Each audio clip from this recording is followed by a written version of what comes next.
Welcome to our podcast series on all things coaching in higher education.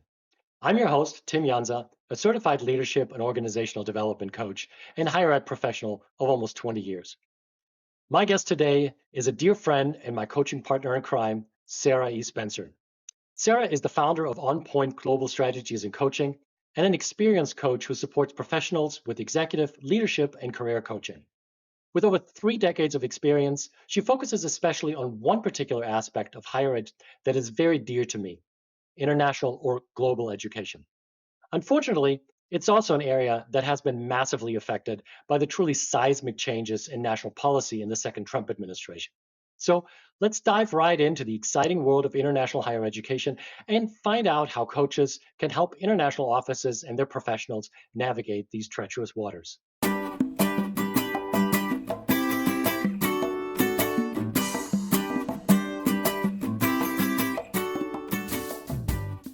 Welcome to the show, Sarah. It's so good to have you on.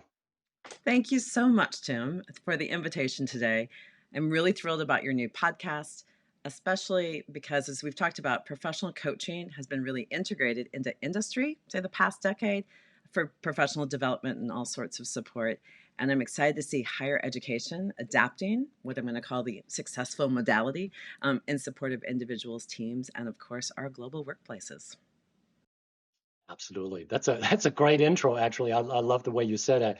And you're right, it is an extremely effective and important way and modality, as you call it, to really support leadership development. So now let's talk about higher education.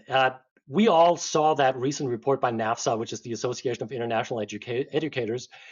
They projected that there may be as much of a 30 to 40% decline in new international student enrollment in the United States in the fall of 2025. And they're saying that this could lead to as much as a 15% drop in overall enrollment, as well as a $7 billion loss in revenue and as much as 60,000 fewer jobs. I mean, this certainly doesn't paint a terribly rosy picture of what's happening in international higher ed on our campuses.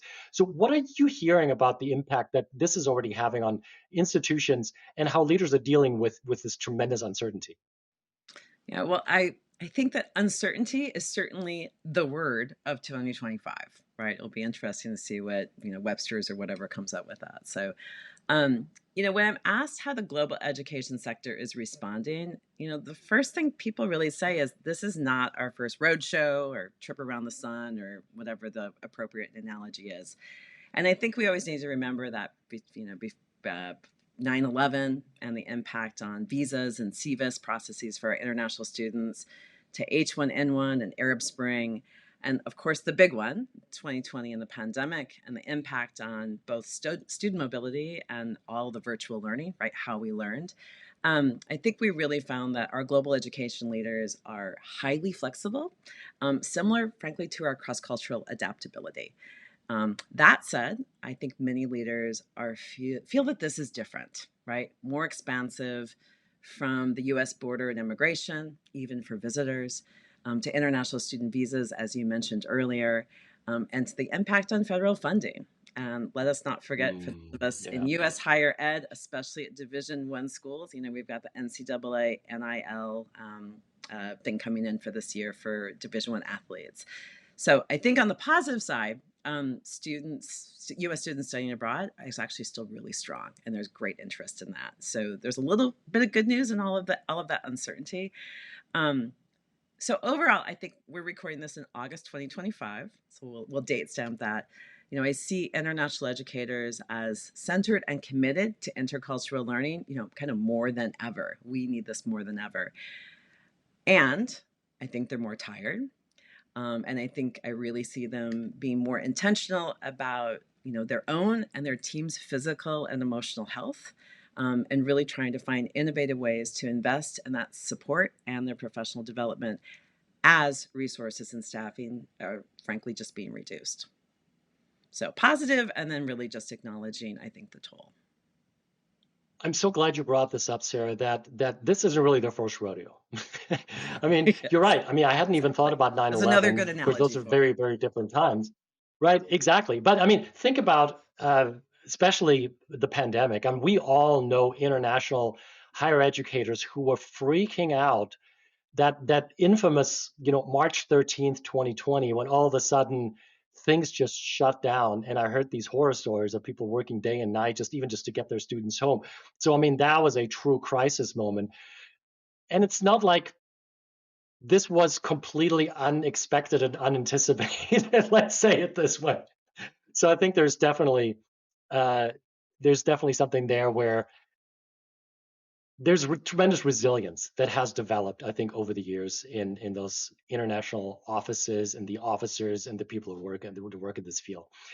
But what you mentioned also is very true. I mean, there's a lot of high stakes decisions in a very complex environment because, especially for our listeners who may not be that familiar with it, we're of course talking about U.S. students going abroad, but of course there's a lot of international students coming in, which is also a great source of revenue and all these kind of things. But there's all the stuff that is happening on campus. There's curriculum support. There's events. There's the international offices are so central to a lot of what's happening on campuses and any of their international initiatives.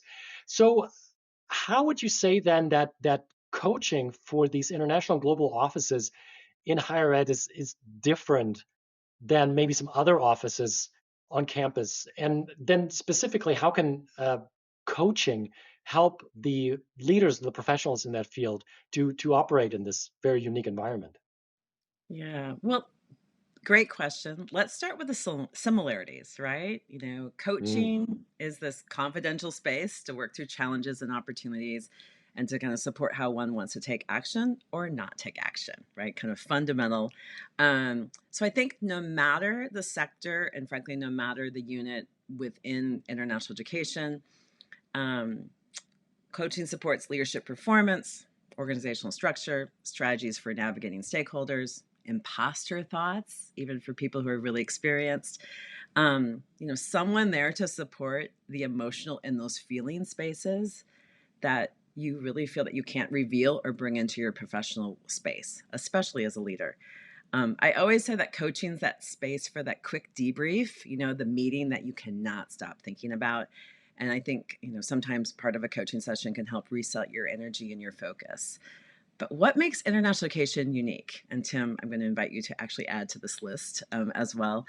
okay, Um, I'll I would, try to do my I best. would say first off, we have what I'm going to call expansive stakeholder engagement, right? So on Uh, campus, for those at at universities, faculty, deans, administrative, executive leadership, students, parents. We truly are a mini university.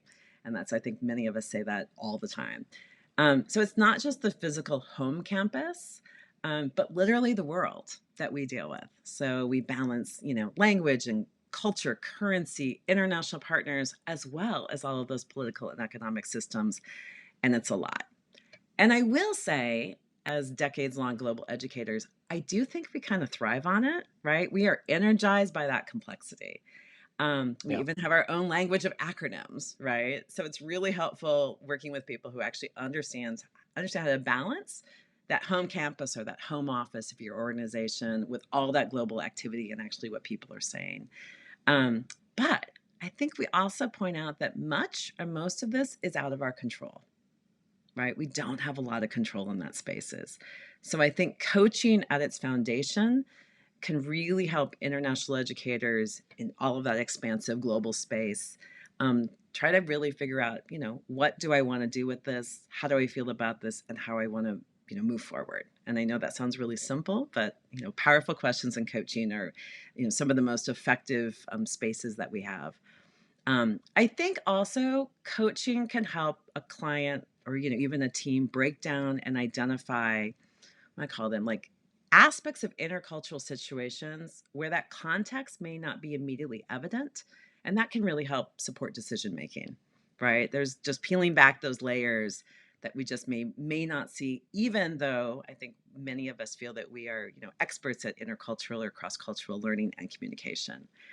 And I think, as I think about, bringing in particularly coaching and a mindset or a pedagogy into international education, when I work with both teams and leaders, I always include skill building about what is a coaching mindset.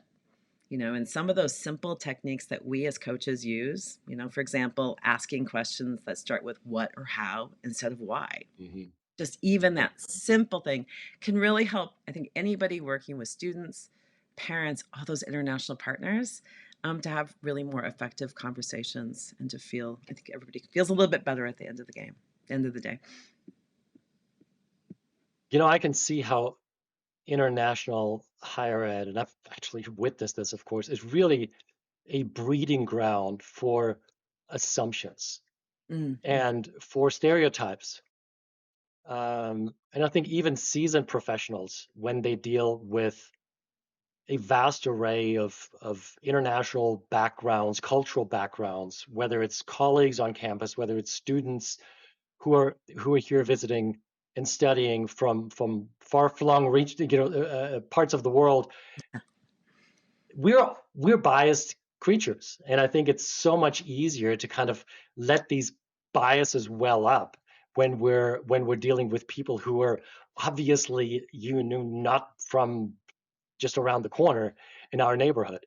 So I think having coaching as this space where we could also interrogate and explore Mm-hmm. those those assumptions and kind of really work on our mindset. And by the way, this is something that I've talked a lot about recently, is how uh, questioning assumptions really is the pathway to mindsets, by just asking ourselves and our teams and the people we're coaching, what are you assuming to be true about this person, this situation, whatever it is that you're dealing with. I think you're really bringing the awareness and the attention to what might be happening in the background that may contribute to the problem potentially, right?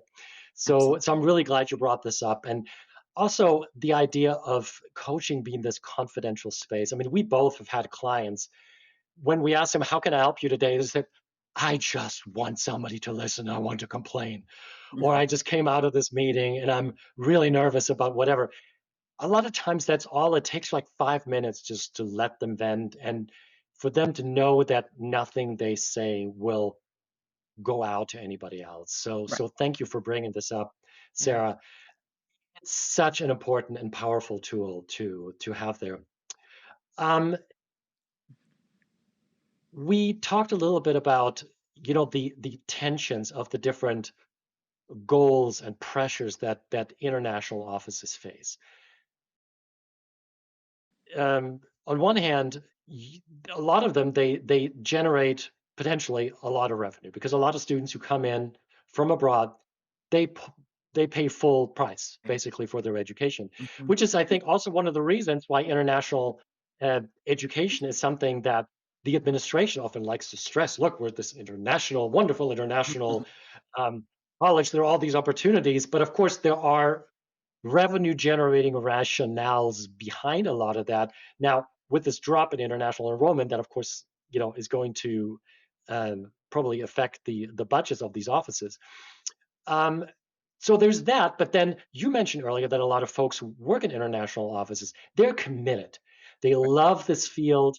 They love this whole idea of bridging cultural gaps, and they find meaning in this type of work. So Mhm. what do you hear? What's your experience with people trying to kind of navigate this tension between what they must do from an institutional perspective and what they feel like they must do from an intrinsic motivation side? Yeah. I think that tension is real. And so I think one of the places from a coaching pedagogy, I would start, which is investigating questions like what elements create tension for you and your role or for your office or for your team, right? Really actually defining and identifying what those tensions are. Because I think when we hear about, revenue driven goals and people making decisions, again, out of the control, there may be panic, there may be grief, right? Seeing budgets cut. I mean, there's again a lot of emotions. And I think in coaching, one of those things we get to do is focus on emotions and feelings a little bit more, a bit of the heart and the head, and not just the head. So, I would also ask questions about how does your unit or how do you contribute or ignore said revenue goals, and do you actually understand the revenue goals, right? Sometimes they are shifting very quickly from an executive leadership standpoint, and we in global ed are, trying to catch up with that, as well as looking at visa numbers, study abroad, retention numbers, and all everything else. Um, I always ask people to remember or to provide examples of when they have been successful regarding some of those tensions. I think we remember the negative things, the failures, the couple mistakes that we wish we could redo. And again, I think so many of us have those successes. And so it's really an opportunity to remember what those are. Um, I also, we were talking a little bit before about core values, right? So, which is core values are always kind of part of coaching space. Um, but I think I know I did my top 50 core values, what, 20 years ago or so. Many of us did that exercise, and I think Huh. it was an opportunity to identify, what are those core values And personally. have they shifted? Sorry? No, they still are, friendship, communication, all of those sorts of things. But I think it's important as people, advance, particularly in leadership, and then actually are managing people who are newer to the workplace, to be able to understand and to articulate why we have revenue goals and why those decisions are being made the way they are. Right. So I think, kind of again, that values alignment and what works and what doesn't, I think is also really clear. I think also in that tension space, I would ask about creative or entrepreneurial ideas that may not have been actioned, but actually can support shifting revenue priorities. Right. I feel that we as global educators have a cajillion ideas, very creative. And again, we have the world, the world to play in and to work in. So I think that coaching, as I've seen it, provides not only clarity, but really builds confidence about decision making, that allyship building, strategy, even risk taking, right? Where's your risk? What's the risk assessment, and how do you want to go forward? And I think, we in higher ed are mission driven, period, right? I think it's one of our core things of why we work in higher ed, whether it's teaching or whatever role we have. And while our objectives may be focused on intercultural exchange, we need to also speak and advocate more clearly, and actually be more persuasive about how we actually contribute to that bottom line, if that's what's important regarding revenue goals. So those are some of the questions, some of the spaces I would ask if I was working with an individual leader or a team, kind of in that tension. Thank you for listing those. That's really, really powerful information. It's super interesting, and it was a reminder for me as well because I haven't been in this very active in this space, in a little while. What I'm hearing is, first of all, coaching, opening up a space for emotions, for feelings, for people to process those. Because especially in more of a business-driven environment, a lot of our colleges and universities, there's such a such a business mindset. At least it's imposed on us, even though in higher ed or in global ed, we're very much mission driven. That you're absolutely right. So to give a space for that to process, the idea of labeling, I think that is an extremely powerful tool as well, uh, because labeling allows people to really dig deep and to put it out there and to articulate what it is they're feeling, what they might be afraid of, what might be working, what may not be working, and also what I'm hearing you say is this idea of the negativity bias, and that's certainly true because what we do in coaching is we take perhaps a negative experience, but turn it into something forward-looking and positive by Yeah. asking, "What have you learned from this experience?" Mhm. And maybe not everything was negative, but I think the way we are wired, you're absolutely right. We focus so much on more easily on the negative than we do on the positive. So again, using the coaching space to allow people to focus on the mission, to allow people to focus on and remind them or allow them to remind themselves of why they're doing this kind of work. I think that is so important because it's so easy to be get beaten down by, you know, business rationales and revenue goals and all these kind of things. And a lot of change. Um, and oh my gosh, and a lot of change and daily. I mean, even just think about a simple case of a student abroad who gets sick Mhm. or who might have an accident or something like that. I mean, that is a crisis and it needs to be addressed right away. So you never really know what you're going to be walking into Yeah. when you go to the office that in the morning or even before you leave at night. So, I'd love to kind of shift things just a little bit and talk about the role of the global ed office on campus. And we've touched on this a little bit. We both read this article recently by one of our colleagues who reminded us that a global ed office is not just about incoming, outgoing students and all these kind of things that are front and center, but also that potentially it could really have a central node function on campus to bring together all kinds of different offices and people and serve as a hub for cross unit collaboration, especially, where higher ed is so siloed. Um, how can we do that as coaches in terms of supporting these kind of initiatives and bring some awareness to this? Yeah, I think, you know, I will always say, silos exist in all workplaces. But Tim, I think Mm, as you pointed out in your recent podcast with Southern Florida and the ICF organization, higher ed is unique, I think, for the number of silos we have and their height, right? There are a lot of them. Um, and I always feel like coaching in that space can help us maybe feel a little bit better about our roles and facilitating those global experiences. And I don't think we're going to be silo busters, but I think we can maybe reduce the height as we strengthen our partnerships either across campus or, again, we have so many international education organizations are also working with institutions. So I was like, we're not going to bust them, but maybe we can just, shorten them a little bit. So I think for coaching in that partnership building and what does it mean with among all the silos? Um, obviously again we talked about that safe space, but I think coaching can help us hone actually our listening skills to those different silos. And I know we would all think that we're excellent listeners, but there's a lot that's being said, and we may be perceiving it in different ways. And I think coaching also provides space to actually reflect not only what was said, but particularly one's reactions to that. As I talked about, what may be in your head, but what's in your gut. And, again, that space that most of us don't want to acknowledge.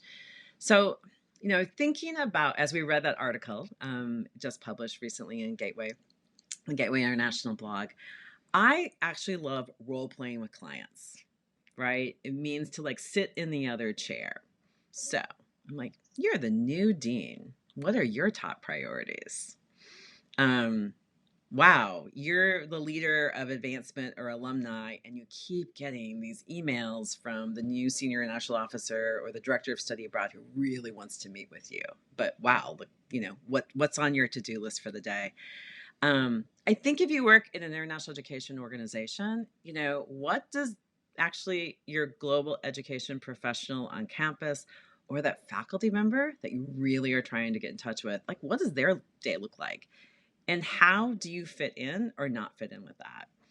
And I always say, if you were them, how would you be responding to whatever's being said, whatever's being, proposed, all of those sorts of things? And I think that coaching not only increases empathy for that other person, that other office, that other silo, but it really can, again, help you hone your talking points and clarify how we all can support students, and also not to take it personally. I have worked with so many people who were like, oh, I realized I was really taking that.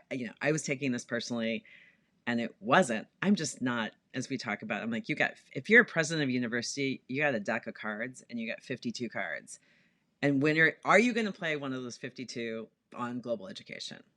Maybe, maybe not. It depends. But you got a lot of other cards that you have to be, dealing with and dealing with.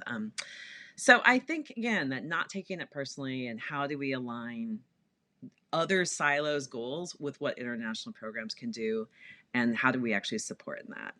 So I think that, again, we're not going to bust it, but I do think we have an opportunity maybe to actually really feel confident about our facilitator role, right? That we're just not in one silo, but we really are facilitating among them. And how can we identify what that silo's goals is and how we can support that?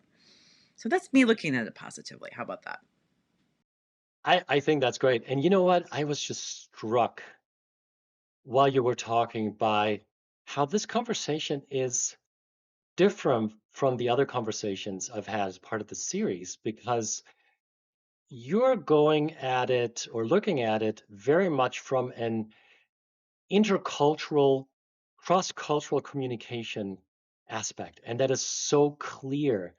And I think this is maybe a skill that fits the global, international global ed space Mhm. extremely well because of the nature of just how it's made up, of what the purpose is of what we're trying to do. So when we're talking about awareness, of questioning our assumptions, of um, helping people explore and understand and listen. I think these are some amazing skills. I think that any leader should definitely have, but they're particularly important when we're talking about international global ed and when we're working with students and especially like for example getting them ready for a study abroad trip or for even for a semester abroad or so. Those are some things that are always front and center to help them get ready for that experience. So when you look ahead a little bit, I mean, it's of course crystal balls are all shattered, I guess, this day and age. They don't really work. But what leadership competencies in the international global ed space do you feel are probably most critical for the next Mm. generation of educators? And how can we as coaches help leaders develop them and hone these skills so they're as future ready, quote unquote, as they can possibly be? Oh, yeah. Well, I would say that it's not even about next generation or emerging, leaders or those sorts of Mm, things, but really about our current leaders and our professional colleagues. And I teach a workshop on power skills, which is basically soft skills rebranded. I just want to say this is not my original idea at all. But I'm going to credit our now retired colleague, Natalie Mello, formerly of the Forum on Education Abroad. And we were in November 2019, so right before the pandemic. And we were on a session, a conference on global power. And she referenced first, we need to rebrand soft skills as power skills. And she had just heard it at an HBCU conference the year before. So 2018, something like that. Um, but in my workshops, I talk about what skills are most important in the age of AI. So that's why I think some of these skills are just for all of us now because so much is changing with AI. And of course, what skills? What does the research say? They're the power skills: communication, curiosity, adaptability, tolerance of ambiguity, humility, resilience. All those sorts of things that I think we all can really relate to. Um, and it's interesting. I once asked my very talented coaching teacher, as I was doing my professional training, as we all do, she coached tech execs in the Bay Area. And I said, what's the difference between executive coaching? Everybody uses the word executive coaching. I'm like, what is that really? And just professional coaching. And she said, she named that the competencies that get you to the C suite, I'm going to, with air quotes, if you will, don't keep you there, mhm, right? Leaders are promoted based on operational success, but it's your power skills that are the most critical. So I think when I think about it, coaching holds space for one to be vulnerable, to show your frustration and your judgment, as you were talking about bias, and to explore how you want to develop these skills, right? Now, none of us, we cannot develop all of them at the same time. I once had a client who didn't think they had any skills to strengthen. They were strong on all the power skills, which was another interesting conversation. But also, what resources are there to support and kind of what's important to you and then what's important to other people. So I think coaching, again, provides that space and that facilitation, whether, again, it's an individual for a team. And I always laugh that the number one skill everybody wants to strengthen is time management, right? They're like, if I just Oh, was better at time management. Um, interesting. but interestingly enough, I think kind of as we were talking about uncertainty, tolerance to ambiguity is one of the key ones, both for the next generation of leaders and just actually really helps all of us in 2025 and beyond. So Well, you too it's a can beautiful pick world. the power skill you want to strengthen. So Absolutely. I tell you what, Sarah, I'm so glad you brought up power because power differential is something that I have talked a lot about when I was mentoring educators, because ultimately what we're talking about is education. hmm And when you educate, of course, you could just be, the sage on the stage and filling all these supposedly empty minds, which of course is nonsense. I have always very strongly bought into the notion of reducing the power differential and understanding what that is and finding that fine line of, yes, of course, if you're the expert in the room or in front of a class or when you're talking to somebody, um, that's fine, but you want to reduce that power differential so it opens up people's minds, reduces anxieties, and allows you to ask genuine questions that are also perceived as being genuine, right? Because if I'm the sage on the stage, it's like, well, tell me, young man, what do you? It's like, I mean, of course, obviously, that's disingenuous. But when you reduce that power differential, so it's all about pedagogy. It's all about really helping people find education in unexpected places. And I think the being aware of power dynamics is extremely important. yeah. So Sarah, as we're wrapping up, what would you say to somebody who wants to enter the international global ed space as a coach? Is there a secret sauce? Are there some traps, something to be aware of? What would you advise those people to be aware of and to be cautious around? Yeah. Well, I don't know about your training. I always heard that like, a good professional coach, trained coach can coach anybody about anything on anything. I'm not sure if Mm, that's what you heard. yeah. I actually don't necessarily agree about that. I do both career employment coaching, leadership, and executive spaces. And so I think particularly for career, I think a knowledge of the sector is really, really, really important. So, um, I think as we work also with clients, what are our clients' goals? I would say that, um, you know, ultimately, I'm just going to say, and I would say that that's why you and I bond so much as coaches. We know the global education sector and space really well. We know our colleagues, we understand some of those things, which actually then can lead us to ask much better questions, right? I think we can go a little bit deeper, a little bit faster, and really help. I think also I work with people who may not exactly know what they want to talk about in every single session and a coaching session, and really helping them design, I would say, an itinerary where you get to decide where the stops are and where you want to stop, but just giving people some direction. So I would just say, again, understanding the space, understanding the nomenclature and our language, which would make sense. I don't think I could go coach in Brazil, right? I don't speak Portuguese. I don't have Portuguese. I don't have, Brazilian culture beyond knowing a little bit of Brazilian football. So I think higher ed in general, though, is a very, very rich space for coaching. And as I talked about at the beginning, I'm excited both for your podcast and see how coaching, particularly as professional development, can be really integrated. Right? We have conferences and we have site visits and we have some trainings and we have obviously our on campus opportunities. But I think particularly as after people get through that kind of functional expertise of understanding the job, how does coaching actually really help leaders and managers and people who do want to advance?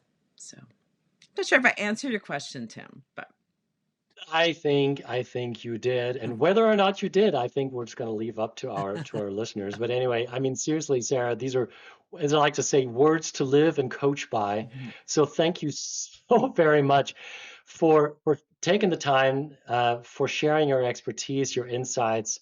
This has been a great conversation, and has kind of reminded me also of why I'm so passionate about global and international ed. And I think you're absolutely right. It's just an amazing field. Great. So thank you again. And Thank you. thank you to all our listeners. We really appreciate you taking the time to watch this episode. If you like what you heard, please click the like button and to subscribe to the channel. Your support really means the world to us. And if you're interested in knowing more about this episode, our guest, today's topic, and also to find Sarah's contact information as well as some other resources, please visit our companion website, which is higheredcoaching.us, or you can also go to leadershipimagined.com/podcast. So thank you so much. See you next time, and keep making a difference, one client and one conversation at a time. Take care.